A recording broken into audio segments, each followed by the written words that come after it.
Welcome back to Dum-Dums and Dragons, where improvisers who've never roleplayed before journey into the world of Dungeons and Dragons. I am the Grand Wizard Bukake, your host.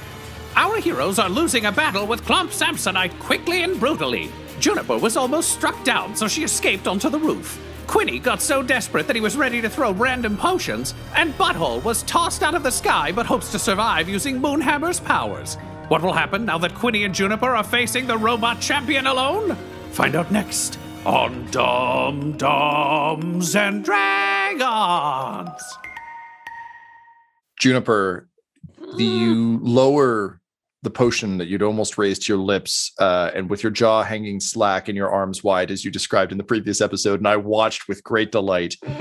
You put your head in your hands as Butthole falls from the sky, disappearing into the clouds below. You're sure he's got some bullshit planned, but as someone who literally had their heart ripped from their chest, you have a sinking suspicion that whatever bullshit he has planned will probably hurt quite a bit.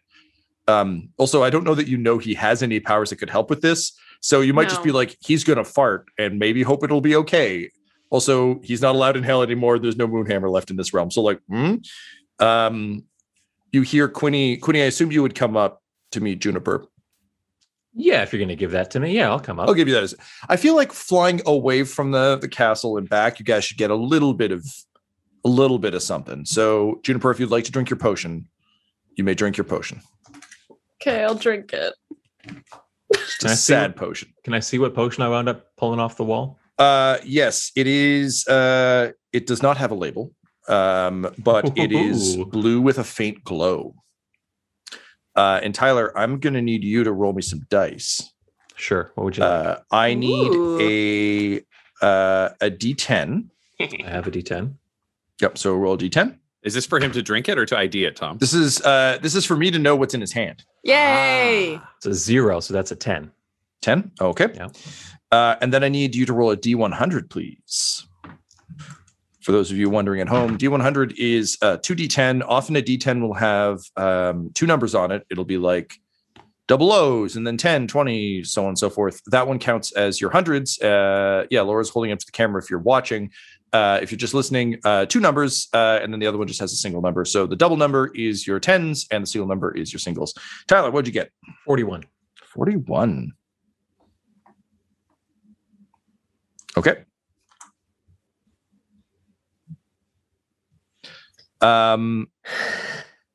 Would you like to roll me an investigation check? We'll say that in the additional time you have a brief chance to kind of try and look at the index before you run up the stairs. Butthole's still falling.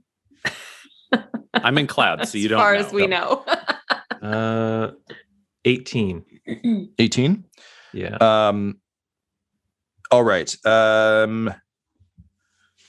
You can see from you can't tell exactly what this potion is, but from the rack you pulled it from, you can see that it seems to be an assortment of transmogrification potions. So things that alter something's form in some way, shape, or form. This can mean anything from like a polyjuice potion that will actually change your shape to like something to disguise you, to something to give you stronger skin, something to make you lighter, heavier, all that sort of stuff. It could be any number of those things. Okay. Oh yeah, and you have a troll heart. Okay. Just if you need something for healing, because we took it out of the troll corpse in the lobby and we left it with you because you would give it to Butthole if Butthole got knocked out. Yeah. Oh, that's true. Dropped 100 miles away into the forest. No, but if you need to heal, perhaps you can eat the troll You just got to do it Titanic style. You just put it on a necklace, and then when you're 100 years old, you just drop it off the back of a boat for Butthole somewhere in the ocean. I don't need to heal because I ran away instead of standing still.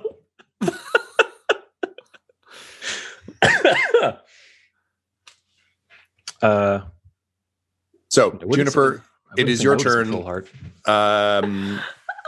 Tyler, you give that a think.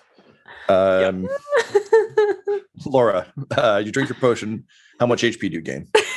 Not enough for that to have been justified. How much was it though, numerically? 12. I gained 12 HP, as I said. If Butthole had cast a healing spell on you, you would have gained a minimum of 14 before he rolled dice. I'm gonna miss him. You can see Clomp turning. It is not elegant. It is an awkward, like, hairpin into a jagged kind of like shaky flight. You can see that the arcane stone that's powering his flight is starting to choke out. So there's almost a swimming gesture with the wings as he begins to arc back towards you. Unfortunately, based on some quick math that both of you can make, his trajectory is good. He will make it. Juniper, what else do you do?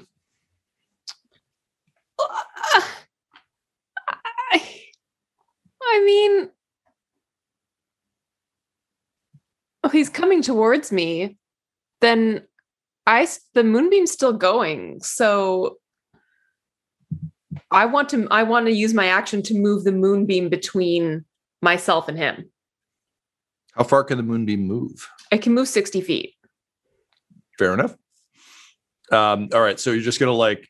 Well, yeah, unless did I see where Butthole went versus where he went? Like, I don't want to accidentally hit No, he flew Butthole out over the chasm. Yeah.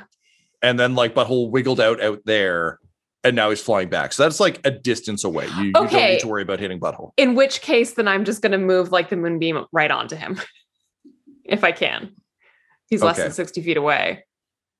Okay. What's the save he has to make normally? He failed the save already. So it's just gonna do damage. I think if you re-enter it, you probably have to make the con save again. Yeah, that'd be my guess too. Yeah. Oh, yeah. Stay in it, you don't have to starts. Yeah. Although I do like the idea that it's got a grudge. Like it's just like, no, fuck you, man. You had your chance. Just an evil spotlight. It's like, fuck you, man. I'll find you. I'll kill you. Sounds like the moon. Yeah, no. It's a Constitution saving throw. Okay.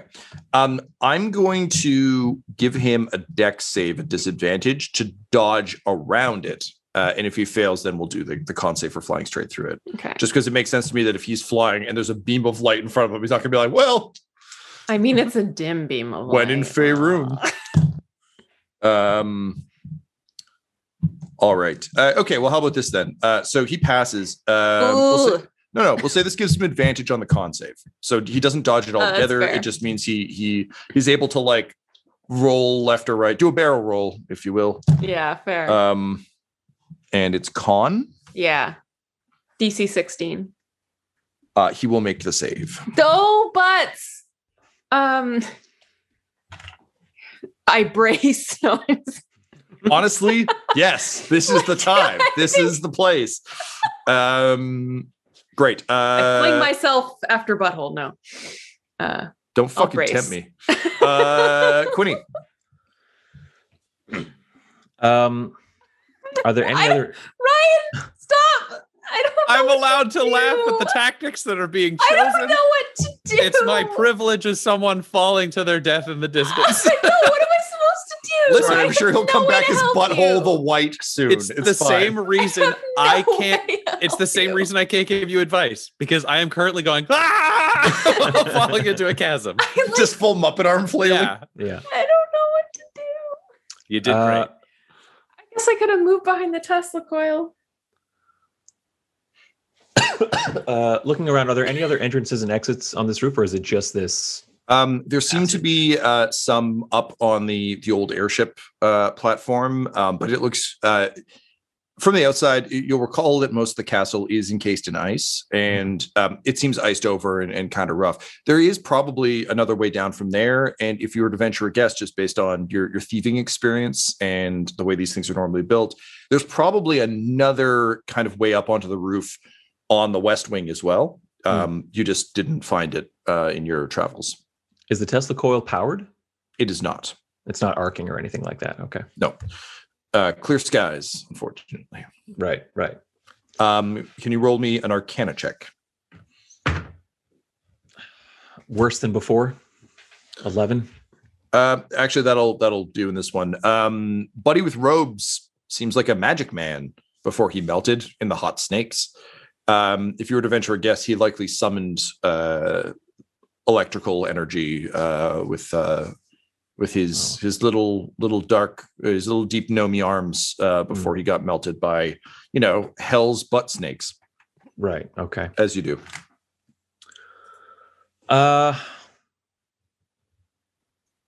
Okay. Oh, it's probably worth flagging. I think Goblin Jr. would have followed Quinny upstairs, and he'd be on team fuck this guy. Yeah. Yeah. If you're trying a melee thing, Goblin Jr. can help. Oh yeah, ranged. He's not. But given that you're both rangy folk, yeah, we'll see how it plays out. I've got some thoughts as to what he can help with. Well, I'll say to Juniper, like, we need to split up. When we're together, you saw what he can do. So I'm going to go over here, and I'll just move to the. I'll move closer to the Tesla coil, so I have some sort of cover. Okay, cool. And is my rat friend's name Mickey? I think. Yeah, Mickey the rat. Mickey the rat. I'm gonna just kind of like pull my shirt collar open and be like, "Hey, Mickey." And I'll shake this transforming potion and be like, "You want to get weird, man?" He goes, "Hey, honestly, Quinny, thought you never asked." And then just opens his mouth and cranks his I open the stopper and feed him some of the potion. Okay. He begins to undulate and twist.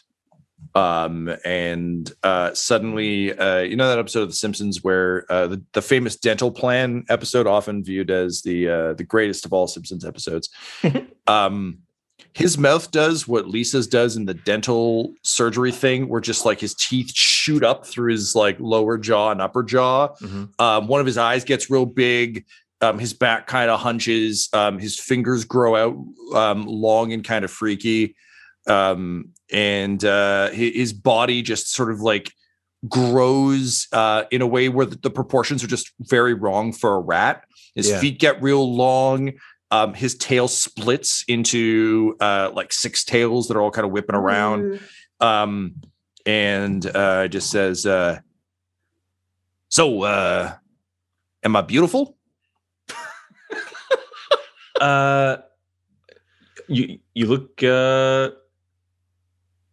You look really different. It's hard to say. That's a real kind way of saying I look horrible, right? Yeah, all right. Yes, you I was kind of hoping this would be one of them turn you into a prince potions, but oh well. All right. What do I got to do, boss? See that thing flying at us? Oh, what the fuck? Man, I should have stayed in your armpit. Yeah, no, it's bad out here, man, and we need all the help we can get. All hands on deck. All 1, 2, 3, 4, 5, 6 hands that you have on deck. Yeah, all right. Well, it's like Ma always used to say. She was a rat. She didn't talk, so that's all she would say. I'm ready, boss. Put me in, I guess. Right. You got like a dagger or something, or 6? Sure do, buddy. How big is this?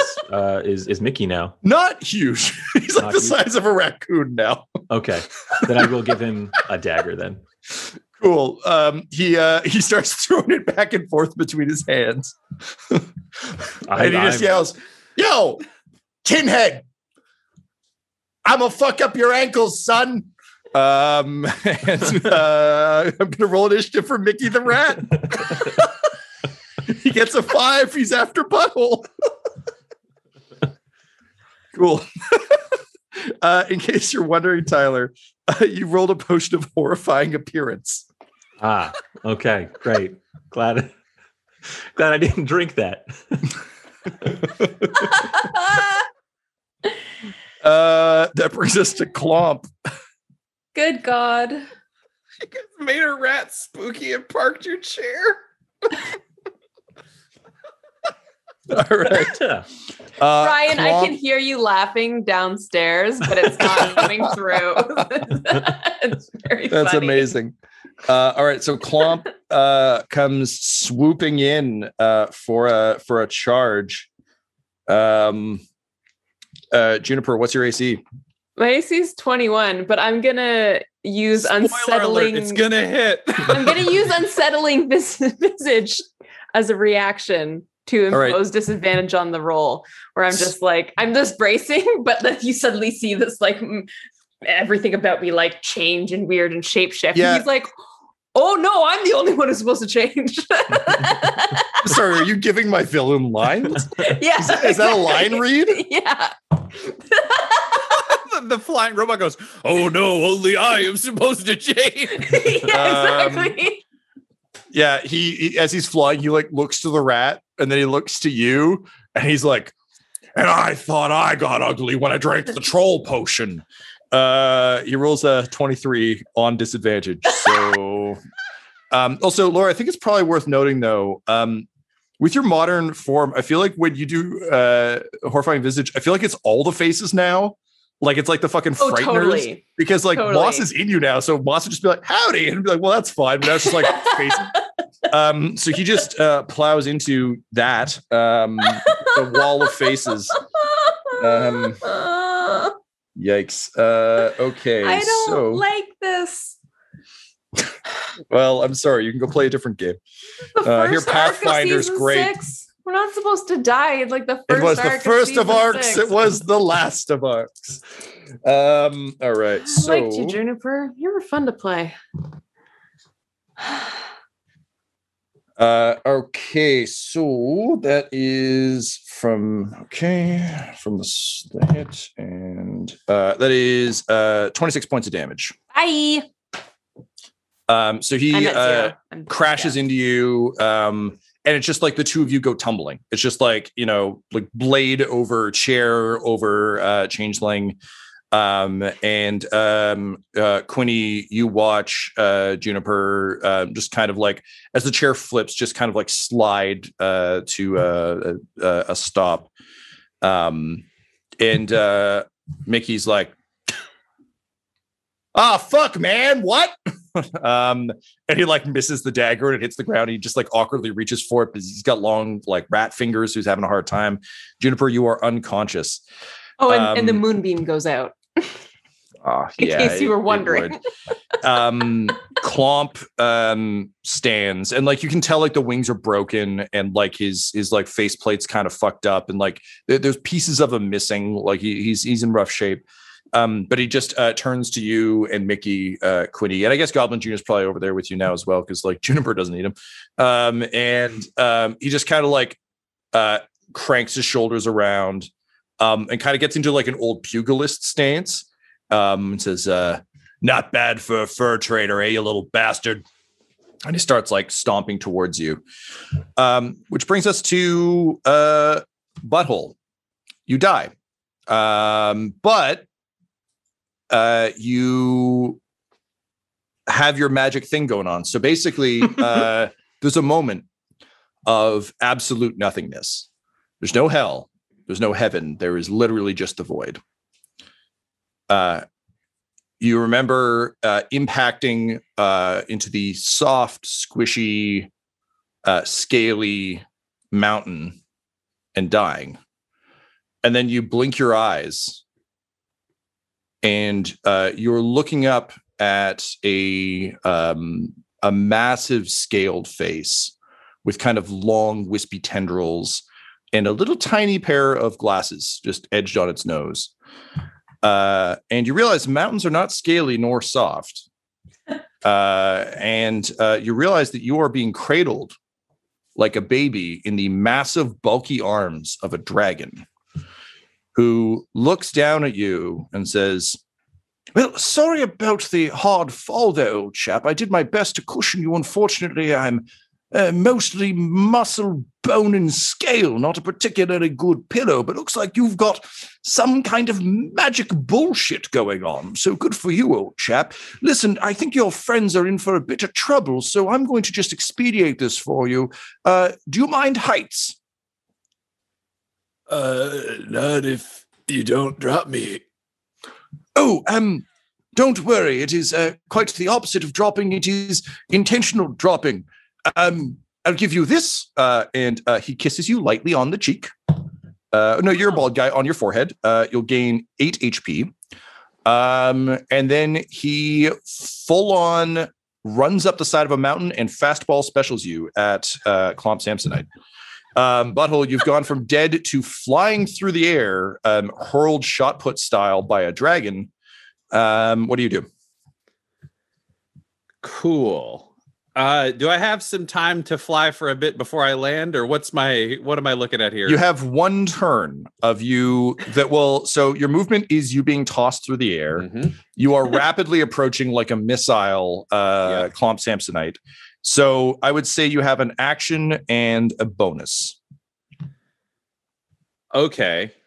I will use my action in a shocking twist to cast Cure Wounds on myself because I need the help. Wait, you mean the little health peck wasn't good enough for you? Listen, it was very good for me. I just can't get enough of this. You know, other people love you, but you also have to love yourself. That's good. Yeah. Otherwise, how the hell are you going to love someone else? Can I get an amen? Also, I frack in my backyard. The RuPaul story. So he will do that to himself. And if this took place over one round, he could send a signal to his friends that he is alive because his spiritual hammer can be sent up from the room below to the roof to hit the robot man and keep him unaware of the human missile coming at him from a distance. So it will swing. Ooh, that'd be a 28 to hit. Yeah, man. And it will do.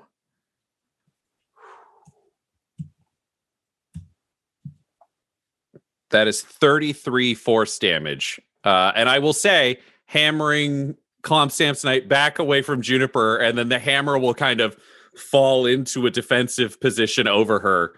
And you can see a little like whispery outline of what Moonhammer looked like back in the day, though the hammer is the only part that's solid. I like to imagine that they hammer punch through the floor into his crotch. Oh, yeah. So it's just like a classic like metallic ping, and it goes, ow, my robot balls. It doesn't hurt him. He follows Michael Bay's rules of robot construction. And Eurotrip's robot mime rules of robot construction. Yes. Look, I've studied the books of robot anatomy. So he takes Michael Bay to the nuts and staggers back. He's looking pretty rough. The hammer comes up in front of Juniper. Top of the round. It's fucking Mickey. Mickey looks at you, Quinny, and he's like, hey, you said you're cool if things getting weird, right? Yeah. You no, I didn't, but go on. Well, you said you want to get weird, and I said yeah, so I kind of assumed you thought, wait, did we have a misunderstanding here? Look, I got a plan brewing. I was going to ask you to feed this, and I hold up the heart to Juniper, but if you got something cool, show me what you got. I mean, that sounds like a pretty good plan to me. I was just going to see if you could get that motherfucker's faceplate off. And then he starts gnashing the teeth. Yeah, man. Yeah, if you think you can do it. I mean, look, I'll go feed Juniper the heart so she doesn't die or whatever. But you get working on that faceplate, and you come help me when you're done. Gross chompers to good work. Yeah. Oh boy. I woke up this morning, didn't think I'd be trying to eat an evil brain, but here we are. And then he just like with his like tail starts like weird like the fucking Dead Space like little like fucking evil whipping baby monsters, just like tails whipping everywhere, starts like scuttling over. It's very unsettling. And just runs up to Juniper, hooks or I guess Moss now because you're unconscious. Yeah. Hooks fingers under your mouth and says, geez, you probably can't chew this. Oh, Mickey, this is a different day than you thought it would be. And he starts like chomping it and then spitting it in your mouth, and then just like working it down your throat, and then chomping it and spitting it in your mouth. And he's like, the amount of times I had to do this for those orphans. This is weirdly just a regular day. And he's going to gain a couple HP because he naturally ingests some of the trolls, so he gets 4. Juniper, go ahead and roll your death save with advantage. Awesome. Well, that's a 16 and a 19. Oh, that's one save. The The troll heart begins to work quickly. Nice. You awake with 1 HP. Oh wow. Yeah.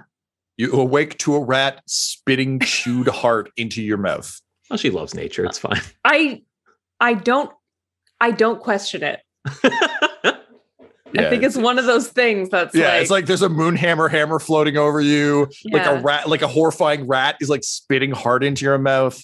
I think just I didn't think I'd ever wake up, really. It was so bad that it's just like Yeah, I'll take anything at this point. It's Yeah. fine. Yeah, all right, fair enough.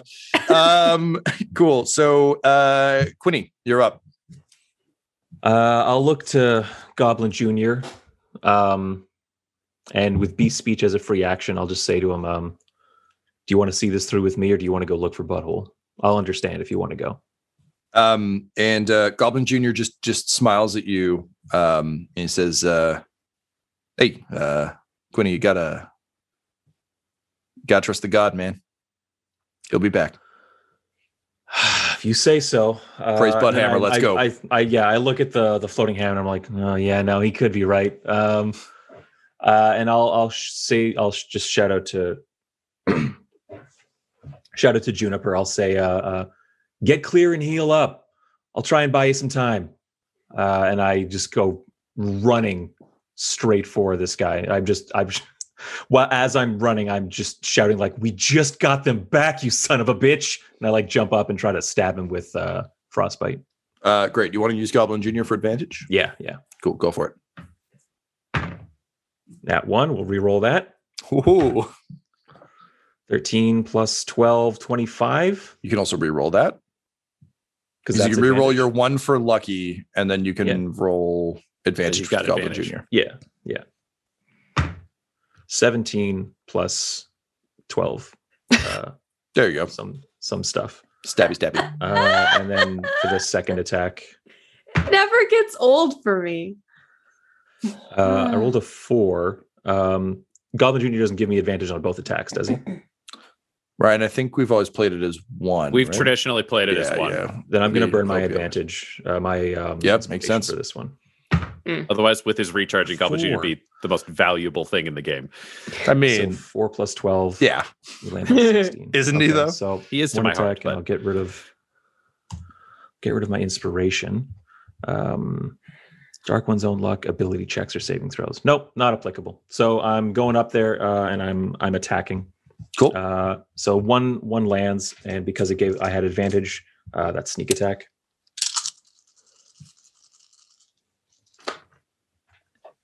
Five, 10, 15, 20, 24. Those are really good. A lot of 5s. 24 plus 7. 31. 31 damage. Damn, on the man. faceplate area. The faceplate fully cracks. Just Nice. cracks and shatters. And I am full on like John McClane dieharding, just like cursing at this guy as I'm like just trying to stab at him and shit. It's like, you big metal son of a bitch. All right, that brings us to Show you your own brain. He's like, I can't see it. I don't have eyes. Shatter the faceplate. Like, it's cracking. It's not like there's like weird like bubbly alchemical shit spilling out of it. It looks like he's both crying and vomiting. Brings us to his turn. And as you stab away at him in this beautiful mountainous Nordic site, he just turns around and says, I only got one thing to say to you. Something a Norseman taught me once. It's a cool term. Goes like this. Fusada! And then he hits you with a thunder wave. Roll a con save. Or hope that you also have a get out of hell free card. Because the lip of this building is mighty close. Con save is a total of 4. Do you have your inspiration Devil's Own still? Luck. I No, use it he to burned attack. that, but Devil's Own Luck should work here, I believe. Yep, it would. Save. Thank you.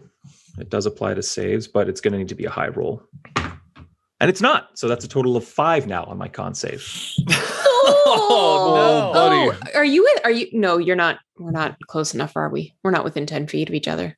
You are, because he crashed. We are? Because Clomp crashed into you. So he's I don't think it standing over helps, you. but you do get +3 on saving throws. So now we're at 8. All right, so Quinny, you're going to take that is 15 points of damage. And you are blasted off the edge of the building. Butthole, you see a tiny, handsome figure flying towards you. What do you do? Well, I mean, I catch him. That's the whole purpose of being Butthole. How do you, I guess we'll say, I mean, this is probably okay, here's the thing. Quinny, roll me a dex save. If you can see, roll me acrobatics. If you can roll a good acrobatics, you can assist in Butthole catching you. Does it otherwise it's work? I suppose. I hope it so. does. Quinny, On as you're himself. blasted backward, unlike Butthole falling to his doom, I think you just like grab your cloak and just like hold it out. Just wingsuited? like bad wingsuiting, and like it's not working, but it is slowing. You're like bad X-Men Banshee, just flailing through the air. So I am also screaming. Yes, yeah, fair enough. She would be. So Ryan, I'm going to give you your choice of how you want to try and scoop up our sweet boy Quinny. Well, I don't think I can do it with my wisdom, so I think we'll have to go with probably strength on this one. I think it's just pure muscle kind of taking the shot at this one. So, alrighty. Let's see what happens. Did he help me in some way? How does that factor in? He did, which is why you could pick your skill. Otherwise, it was going to be a dex save for Butthole, which would have been a much different outcome. Correct. This makes a lot of sense. This is him making himself a large enough thing that you have enough like scruff to grab, you know? In an unsurprising twist, I'm going to use my point of inspiration to try to keep Quinny Mon Dieu. functional. Okay. I rolled a 16. You managed to grab his cloak and are now dragging him behind you like a trailing projectile. Quinny, you just get fucking full whiplash. It's a little line read here. A little yeah, amazing. So yeah, you're being pulled along, like holding onto your neck, kicking your little feet out. Butthole, you are soaring towards Clomp Sampsonite. What do you do? I think he's got the hammer out and he's just focused forwards. He'll let Quinny are you go. doing like the Superman in BVS spear fly, where it's just like hammer out in front, holding Quinny behind you, Mary Poppins doing it? Yeah, that's the plan. And he'll release Quinny just before he collides, so Quinny doesn't have to necessarily slam. I was curious if you're going to use Quinny as a projectile, but yeah, this makes sense. All right, so go ahead with your hammer attack, please. Great. And I'm going to say your bonus action was catching Quinny. Okay. You can use your spiritual hammer is bonus or reaction? Spiritual hammer is a bonus. Okay, then sorry. We'll say reaction to grab Quinny. You can still use your bonus and you can use your attack. Great. I'm not saying that you guys could use the help, but like maybe. Yeah, fair enough. All right. So for the attack, for my first attack, it is a 24 to hit. Yeah. And it is fart powered like a motherfucker after all this flying. So it will do 11 damage. Yep. From the first hammer strike. He will attack again because he has the ability to do that. And that will be a 22 to hit. Mm-hmm. And that will do another 7 damage. And then he will attack with his spiritual hammer at the same time, just slamming into this fucking robot, which will be a 21 to hit. Yeah. And that will do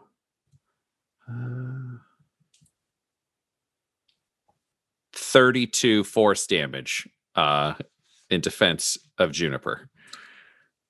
Clomp Samsonite's chest explodes as you crash through it. Incidentally plowing into Juniper, who's briefly knocked out again before the troll effects kick in. The head hits the ground hard, and the faceplate cracks. And Clomp says, "No, this can't be how it ends. I became a troll, and then I became an iron guy. I can't go down this way." And Mickey sidles over with a little bib and just says, I spent a bunch of time in bars eating pickled eggs. It's gonna be my first time having pickled brain. Who am I to say no to a free lunch? And then he opens his massive spiked tooth mouth and just fucking chomps into Clomp. They say you are what you eat. In this case, happily you aren't, because Mickey did not turn into a douchebag. With Clomp Sampsonite defeated, the Duergar burned before they could act in combat at all, thus changing the balance of it significantly. The keep is yours. The Bastion of Failure is now in the possessions of the Dum-Dums. Helping Juniper back up into her chair and moving kind of back down into the space. A quick look around the lab suggests that in an attempt to bring his beloved back in a non-necromantic fashion, Duke Fane turned to alchemical arts and the sciences to attempt to build her a new body. However, the discarded brain you eventually find suggests that his work was in vain. Butthole, being familiar with the art of life and death, you recognize that beloved Sarah likely did not want to come back from wherever she was. She was good. Doesn't really matter what some dude wants in the ethereal plane. She's good. Immortal words of Buffy season 6, I was in heaven. So with that, you tragedy sorted, the troll body slowly melting, Juniper rapidly healing with her brief troll powers. The keep is yours. Is there anything you want to do immediately before you send word back down the mountain to come and get your friends? I would want to check out more of these potions to see if Mickey's new form is permanent. No. B, see if any of this stuff can give life to the very weary Butthole and Juniper. Yeah, I think it's safe to say that with all the threats now taken care of, the keep is yours. You'll be able to rest up. There are minor healing potions, greater healing potions, the kinds of things you'll need to restore. So you can both kind of chug one of those. But you standing there, probably in the lab. I don't think up top is a particularly safe feeling space, particularly with Mickey just fucking nomming on a brain. The three of you have a sense that you haven't had since your, quarters on the McSquiggly or back in Phandelver, or Phandalin rather, before it was destroyed by Captain Plantier. You have the sense of home. And for perhaps the first time, the Dum-Dums have a safe place to rest, to recuperate, and more importantly, a beacon of hope for the various people resisting the clutches of the Lich King and the undead. So, yes, you find a couple potions, but more importantly, I think for you, Quinny, the ability to replenish potions is present here. This is between this and the Undercroft. A proper alchemist or potion master could very easily keep you all in potions for quite some time. Some of these have gone rotten. I certainly don't want to imply that you have infinite potions, but and the closest thing we've got to an alchemist right now is a mixologist with demonic leanings. So really, Mosifus could do some damage up here. So with the immediate danger gone and your wounds already beginning to heal, the three of you have a sort of a moment to yourselves before the story picks up again in earnest. So is there anything else you would do? Everyone heals up briefly. Quinny would point to the sky and say, "What the hell was that? Is that something you can do now?" Well, I fly? I could sort of do half of it. So, I wasn't going to die, but then I figured, I was like, oh, okay, well, Juniper's going to die and Quinny's going to hide. But as long as I can get back within 10 days, I can bring Juniper back to life and we can kill the robot. But then there was a dragon over there who, by the way, we should definitely send like a letter to or something, because that seems like a good neighbor to be friends with. There is no need. The building begins to shake and you can feel heavy hands hitting the sides of the lab as everything shakes, and then a massive white dragon head with a little parsney and like the long wispy, the sort of more of that traditionally Chinese dragons are shown with kind of these almost what you see on a fish. So Like kind of those whiskers. things going on. Little tiny, like well-kept beard, and a glint in his eye. Pokes his head through, and says, "Pardon me for interrupting. I've been waiting for an appropriate time to, poke my snoot in. I was hoping to help you fight the that metal man of ill repute, but it would seem that you've already sorted it. Congratulations. My flying friend, you succeeded." Yes, thank you. I would say you contributed in a very large way to both our victory here and to my friend Quinny not being dead. So thank you. Well, on the contrary, I owe your Mr. Quinny quite a debt. I believe it was he who saved my daughter, if I'm not entirely mistaken. Yeah. Quinny finger snaps and points at him, is like, "Wormling?"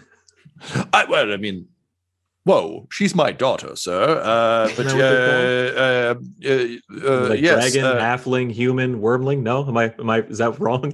Well, actually, no. I suppose that is true. It's just odd to hear it out loud. It's a bizarre thing. But Yeah, no, we don't call each other by those things. You're not like small child, baby, human adult man. See, now Quinny's taking those personal because he thought for a second small child and baby were just directed at him. The dragon clearly does not understand that because everyone is small to the dragon. But yes, so with a delightful cultural misunderstanding, says, yes, she was apparently in quite dire straits when you came to her defense, which is quite nice. I'm not used to you small folk defending us dragons. I've in fact had a rather storied history with that myself. And he kind of turns his back, and you can see that he does not have wings. He instead has massive scars along his back. And he says, but nevertheless, I was glad I could contribute in my way. And my flying friend here is correct. I do believe we shall be neighbors if indeed you intend to take the bastion of failure for your own. I am the fantastical Frondu. Frondu? Yes. Scholar, historian, and lover of a good tale. Well, and you, fantastic. my friends, I am forever in your debt. You have saved one of my many children, and, as soon as they've grown a little bit more and are ready to go see the world, I hope you will consider incorporating them into your adventures as perhaps mounts or traveling devices. Yes, they would love to see the world, and quite frankly, I don't trust them not to get murdered by low-level adventurers.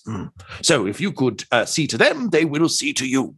Well, any member of your family is a member of our family. So I'm Butthole Farch, the leader of House Farch and rightful ruler of Aka. We're sort of dealing with a whole succession thing, but we'll wrap that up. This is Juniper.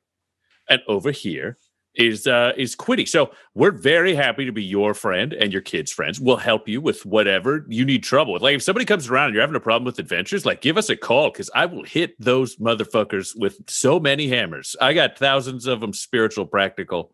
It's just a pleasure to have some nice neighbors. I will certainly take you up on that. I'm not worried myself about adventurers. I've eaten quite a few who have come after me. I am, after all, the fantastical Frondu. But I do worry about my children, and quite frankly, honestly, it'll just be nice to have people to talk to. It gets so interminably boring living in the mountains with no one to talk to except a mad necromancer, and then these metal. What? I don't even know what this guy's deal was. Was he an asshole? I feel like he was an asshole. Oh yeah, this guy was a dick. Fuck this guy then. In any case, it'll be delightful. Now, if you'll excuse me, it was no small feat to climb the mountain, leap between two mountains to catch you before you landed in the spiky bits, and then toss you. So I'm going to go see to young Sandra. She is quite upset about the whole ordeal. But, she'll put on one of her, boy dragon band songs. We'll have one of what. Yes, Dragon Force. Oh, you know them. Excellent. Yes. We have a local bard who's quite good in our little enclave. But I will be sure to swing by later with some muffins or something. A house, castle, keep warming. After all, finders keepers, right? Yeah. That was the intention, yeah. Yeah, we'll introduce you to the rest of the gang, and we got a ton of people who have a ton of stories. So trust me, there's going to be a lot of fun people to talk to. Capital. I suppose I'll just.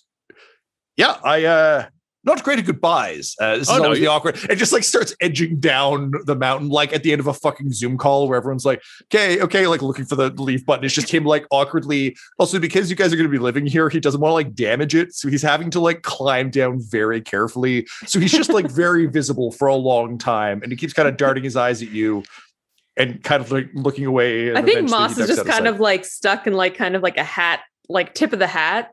That's like, she's like kind of waiting until he leaves because it's like it's rude to like. Yeah, I understand. I don't know. Yeah, and he's like looking at her, looking at him, looking at her, looking at him. Like, what the fuck is the matter with you two? Yeah. So, well, that was cool. But yeah, Quinny, to answer your question. So, if you're wondering how the powers work, I couldn't do the flying thing. That was the dragon throwing me. But I can, if I know something is going to kill me, and have a little bit of time, make sure it doesn't kill me. That's handy. Yeah, it's a niche skill, but when it comes through, it's fucking clutch. So we got to get the people here. I got a lot of ideas for things we can do around the castle. I'm also still heavily injured, and I got like nothing left in the tank, basically. So I'm thinking, let somebody send them a note, and I'm gonna go pull a dead guy out of my bed. Does that sound reasonable to anybody else? Yeah, no, I'll bring you something if I find anything good here. And I like gesture to the shelves of different potions. Oh, thank you. And if you could tell Mickey what he's done up there, we should bring the robot parts back in, because we might be able to put Yevgenovich inside a giant robot, and I think he would like that. Just a hat on a robot? That's kind of cool. So with that, Butthole, you lurch to the dead necromancer's bed, push the corpse out of the way. Rubble out of the doorway first before you get out of the lab. Yeah. And all of you begin to settle in. Within a day's time, having put Mog and Doc Huckleberry under kind of like house arrest, essentially, the rest of the town arrives. And for once, Butthole looks legitimately impressed. This place is better than anything. She assumed you were going to find like a fucking cabin or something. And looking around, she's legitimately blown away. Immediately, Mosifus, smiling in like a very like broad way, happier than you've seen him in a time, begins to get to work in the Undercroft, figuring out what's available, what he can make. Dexter and Trax have a series of very loud arguments about which bedroom each of them gets. It doesn't really seem to matter which one. Like, there's no tactical advantage to any of them. They're all the same. They just want the one the other one has, and their arguments kind of echo throughout the halls. Some of the other people that Andon managed to collect get to work on the roof and slowly start to patch it. Kron is a fucking kid in a candy store in the lab, looking at options, and presents a couple to you for Yevgenovich. So whichever one you pick is the one Yevgenovich will be the most excited about. He's the kind of fellow who just gets real excited about stuff, as you know. You can put him in the admittedly very badly damaged robot body, so you can fix it, but it will not be the stats I just used. You can put him in a robot body. Legendary Yevgenovich. Yeah, you can put him in robot body. You can put him in the troll body, or you can put him in like desiccated corpse head. It's not a great option, but it is an option. We would include Annan in this decision, or at least let her know that. I mean, we should at least include Yevgenovich in the decision. Look, I'm just going to go ahead and say that rather than the DM making a choice, I'm going to leave it up to you. And basically, you are kind of deciding on behalf of Yevgenovich and Annan. So whatever you guys are like, hey, we think this is a cool idea, that's what they'll decide is amazing. So here's what I'm thinking. We've got a robot that's kind of busted up, and Yevgenovich will like it because it's weird, but it also might be hard to maintain, and I don't know how durable it's going to be. We've got this desiccated lady corpse, and that doesn't really sound like him. But we have this blue, scary troll thing that regenerates and is kind of ugly. And I mean, doesn't that sound like Yevgenovich deep down in his heart? I guess. The robot's really cool, though. I didn't know Yevgenovich. That's my pro for the robot. I didn't really know Yevgenovich, so... You still get a... I mean...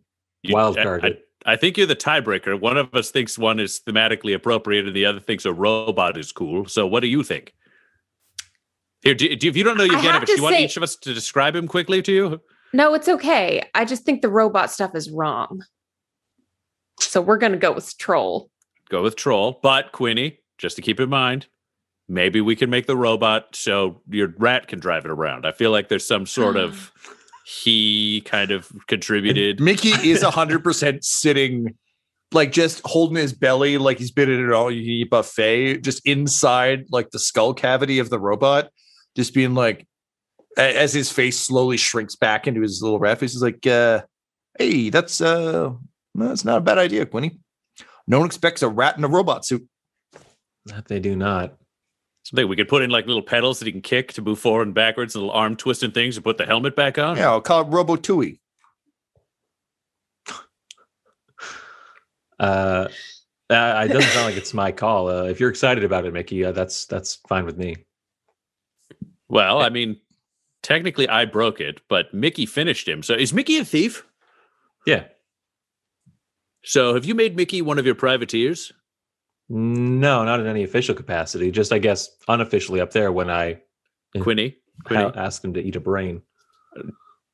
Did you at any point when I wasn't around or wasn't looking where I wouldn't know, make Mickey one of your privateers maybe? And then he gives you a big old wink. Look, I've been trying to fill these big kingly shoes and be more honest and virtuous.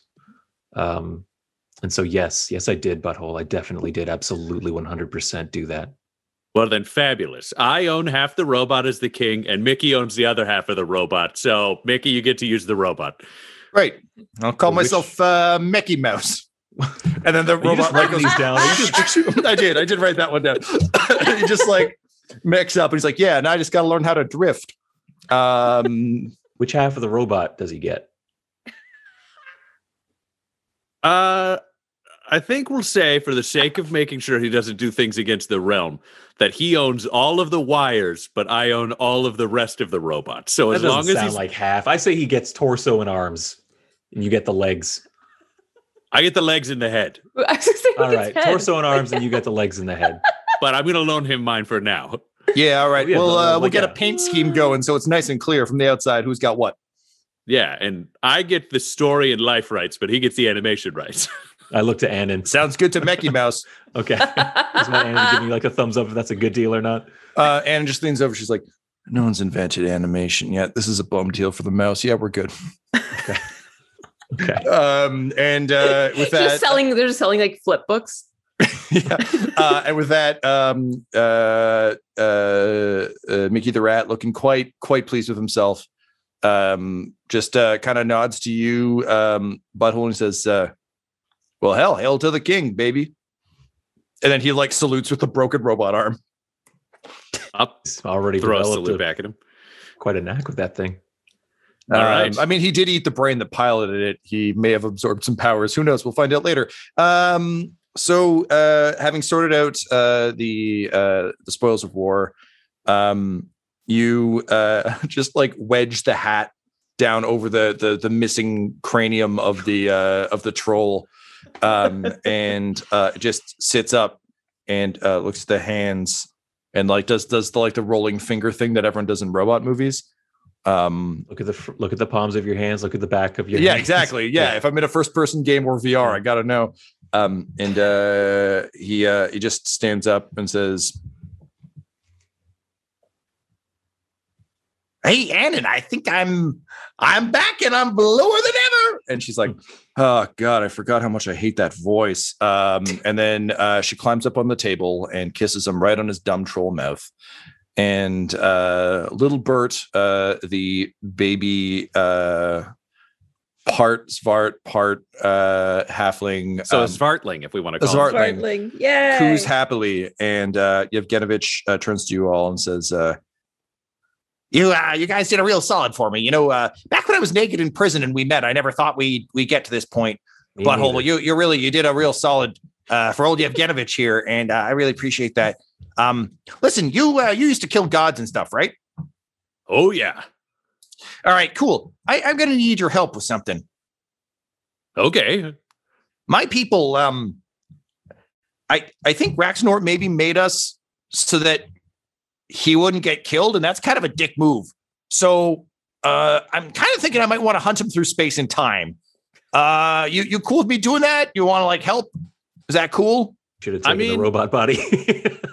He's going to look to Juniper and look to Quinny and be like, I think we should at least consult on it because it turns out dimension hopping has consequences. So as long as we can do this safely, yeah, I think we'll help you out with this.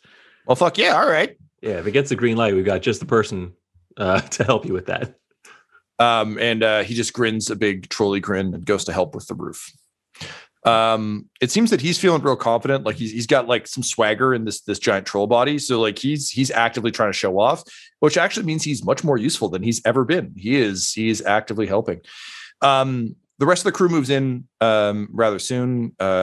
Slowly but surely, you begin to kind of bring the castle up to code. I would like to flag over the couple of days after this. I'm imagining these repairs are taking place over time. Butthole would bring back as many of the mercenaries and like, what is it? Crankshafts 11. He can do like 5 a day kind of thing. And they come back weak. And then he just basically give them an option to like join up if they want to stay here or just like fuck off. Yep. But they're going to be your weird little thieving crew. They're not privateers like Quinny, but if you need a very specific thing obtained, honestly, you get a sense of relief from Mog Crankshaft. Like he's secretly like he's just put together the crews forever because no one else would. But if you can, he's very happy to do that. And slowly but surely, dum-dums, you begin to make the fortress your home. There is, however, one last very important matter. Together, having come back from hell, having faced the horrors outside, the horrors inside, befriended a dragon, destroyed an evil power-mad fur trader who managed to claw his way up above his station with violence and deceit. You have claimed a space, and more importantly, you have succeeded. So this is no longer a bastion of failure. What I need from the three of you is a potential name for your new home that you give to, we'll say Leanna Lionshield is hard at work at a new sign that will be raised above the fixed gates below. So my friends, from each of you, I need a potential name for your home. Okay, I'll just bring up like the stupid one, just like get it over with. But just like Kingdom DUMB. That's very good. Kingdom. Very good. Excellent. Is that Laura? Is that who it's coming from, or is that coming from Juniper? That feels like a Laura pitch. Is it? That's a Laura. Is this a Juniper pitch? World? Yeah. Okay. This is from your characters in world, man. Yeah. In that game we play of Dungeons and or Dragons. I feel like Quinny would be like. We pitch some meta character. Yeah. Okay. Yeah. No, that is fair. No, sorry. This is each of your characters. My song pitches never come from my characters. Fair enough. No, this is each of you has a chance to throw a name in, and I think we can imagine the scene as. Leanna is taking stock of everything, and she's got a big grin on her face. She's in her element, and she's like, I'm just real excited to make this a place we can all finally lay down our roots again. It's been a long time since Phandalin, and it'll be nice to have a familiar home. But honestly, I don't know what to write, and you three are kind of our leaders. So, what do you think we should call the place? And keep in mind, your characters can also 100%. This can be like an off the cuff at the bar. Like, I don't know, call it like Kingdom could literally be Juniper's suggestion. If she's like, whatever, call it Kingdom. I think Quinny being the little edgelord, rogue, warlock, came back from hell, little guy that he is. He'll be like the Fortress of Hell Smoke Vengeance. If the Fortress of Hell Smoke Vengeance is our first option. Right, because we're taking it back. We're here, we're back. The world's in disarray, and we're here for revenge. Right, from hell. It's cool. I think it's cool. Why is everyone quiet? It's like just at the table at the tavern or something like that. It's like it's a good idea, right, guys? I'm feeling self-conscious now. No, I just thought we could do something more positive. All right. Well, what do you think? Positive than If revenge. people we can just have like the Fortress of Hope. Fortress of Hope. Why not? And Butthole. Okay, I feel like I'm gonna pitch something that's in between the two because I feel like I like the energy that you've both brought to this. Quinny, you really came in like dark and brooding, and I like that. And like that feels true to kind of the world that we're dealing with right now. But Juniper, you really countered with some hope, so I like that there. So I'm going to throw this out there: the Fortress of Forlorn Hope. Oh, I do like that. When he says like with no irony at all, just like full on like you got him with that. I mean, hope's in there, so. And Leanna just kind of nods and she says, yeah, I think we got ourselves a name. And with a smile, she goes and begins to make the sign. At which point, Annan just shoves in, like past Leanna, who's like on her way out with this beautiful moment. She's like, yeah, cool, that's great. Listen, we got a serious problem. We got a lot of hungry people, and I've already taken stock of the stores. They'll keep us going for a little bit, but this just isn't going to do. We need food, and we need reliable food, and we need it soon. Does anyone know where we can find some farms? And slowly but surely, all of you turn to Quinny. And with a sinking feeling in your gut, Quinny Brownbarrow, you realize it's time to go home. And out loud, Quinny will say, no, unconvincingly. Kind of starting to sweat. No one believed him.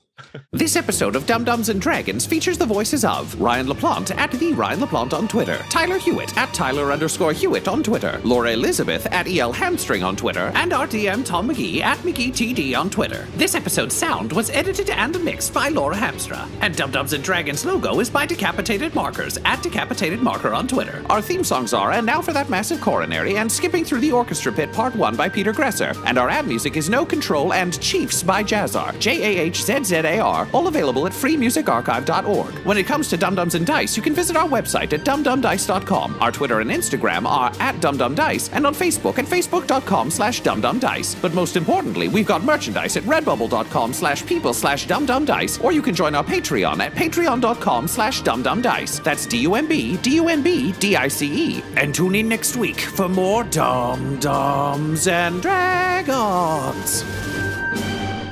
Dum-Dums and Dice has to give a special thank you to the supreme beings of our Patreon at this time: Christian Menicola, the Half-Blind Prophet, Christopher Little, Sue One, George Dolby, One True Artistry, Orion Birchfield, Lord Abradovic, Noel Lewis, Scott Garland, Anthony Griffin, Benjamin V, Gavin and Abby McDonald, Cade Peters, Richard Cranium, Anna Zed, Eric Williams, Logan Fire Unfriendly, Acrix, Cameron Ezel, Grandma Likes D&D, Alan, Austin Nut Powers Fry, Stabby Stranger, and Jill and Noel LaPlante. If you want your name to be added to this list, you can join our Patreon too at patreon.com/dumdumdice. Thanks to them, and a little bit of thanks to you.